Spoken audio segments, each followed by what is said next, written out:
What is adrenochrome? Ever felt so intensely scared or, in most cases, extremely excited that you feel your adrenaline rising to the brim? Well, we all have once been in this position. But here's the shocking news. A chemical known as adrenochrome is made organically within the human body. So, how is this related to being intensely scared or extremely excited?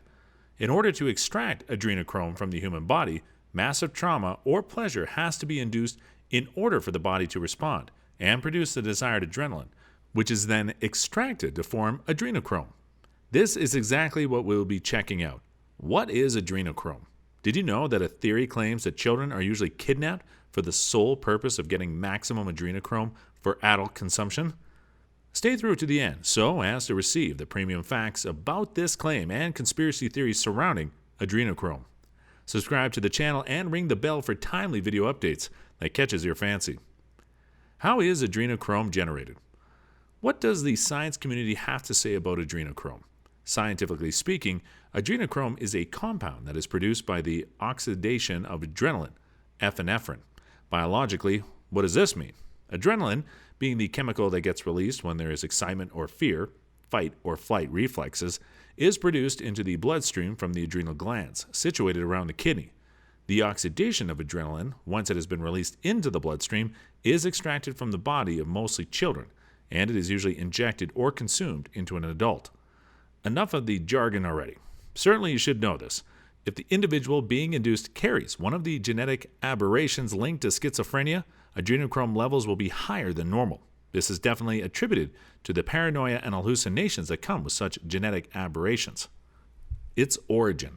In case you are confused about how this whole adrenochrome thingy came to be, here is the summary. In 1954, Aldous Huxley wrote an essay on The Doors of Perception. This essay was mostly about his experiences with mescaline. Surprisingly, he discussed the possibility that adrenochrome might be a compound with similar effects to the psychedelic cactus.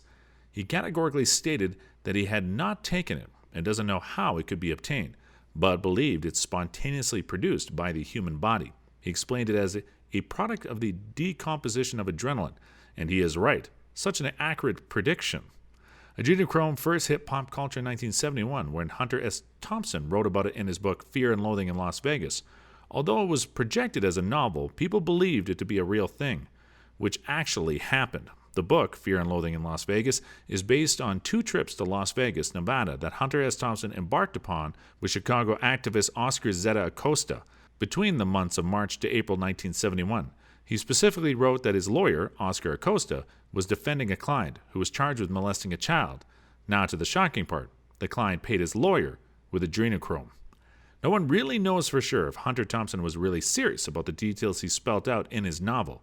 But what we do know is that in the DVD commentary on the 1998 Fear and Loathing adaptation, director Terry Gilliam said Thompson told him he made the whole adrenochrome incident up. Who the heck should we believe? We definitely can believe the character Dr. Gonzo, who stated that there is only one source of the drug, the adrenal glands from a living human body.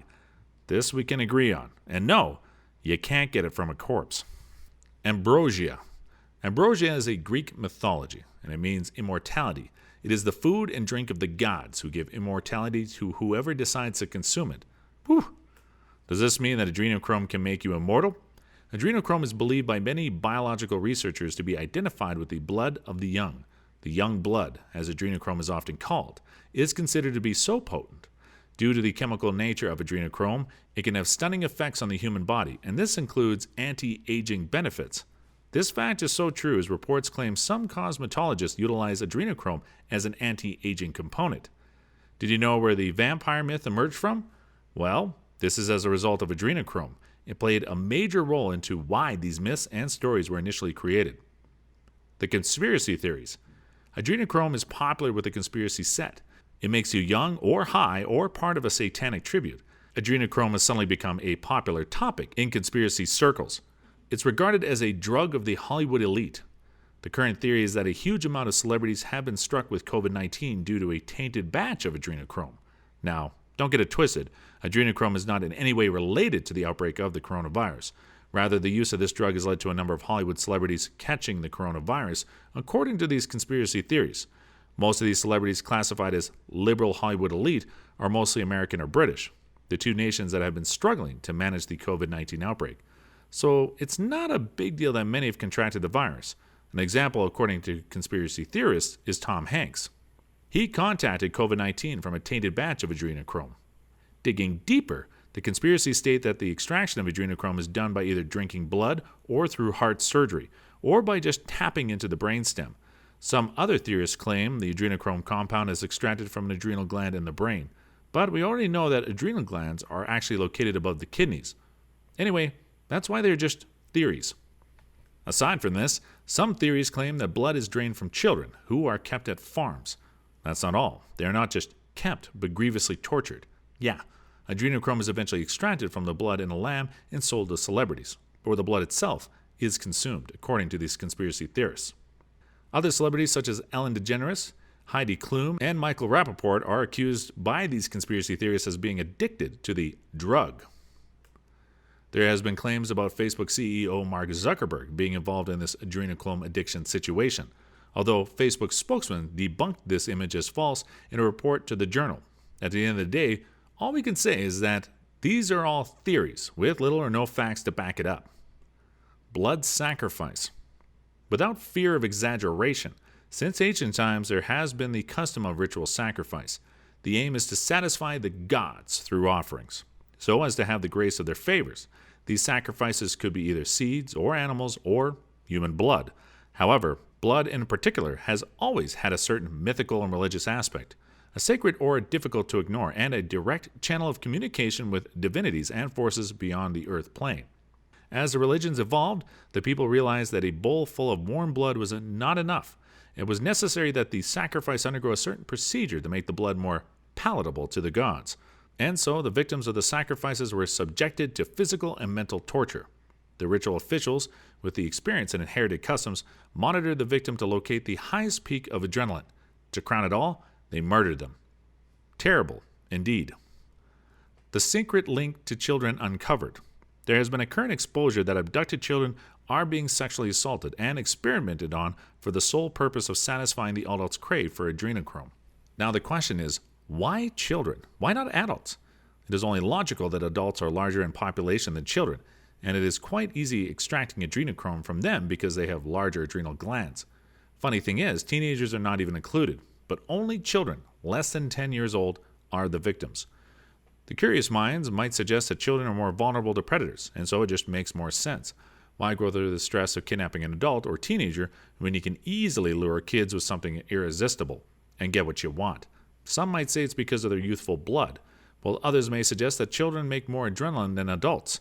There is some truth to all these questions and opinions, but stay open-minded as we unravel the hidden truth about children being the prey of these predators. The thymus gland, also called the soul gland, is also involved in the creation of adrenaline in the body. Now, you are shocked, like, for real, yeah, right. Unfortunately, the thymus gland is the only body part which shrinks as you get older. As a result of this fact, the thymus gland shrinks to a third of its size after hitting puberty. Once puberty begins to take effect, the thymus gland is effectively utilized to provide the body with nutrients and chemicals which are essential for adult growth. But as it does this, it shrinks in size. Now, it's a no-brainer that children will have a larger thymus gland than adult counterparts. Incredible. So, we can now conclude that children are usually targeted because of the way their bodies create chemicals in a way that is quite different from adults. And this also answers the question of why children less than 10 years old are the candidates from which adrenochrome is mostly extracted. If you loved this video, please give a like. Which conspiracy theory shocked you the most? Got any fact to add? Please give expression to your thoughts in the comment section below. If you are new to this channel and have not yet subscribed, please click on the subscribe button.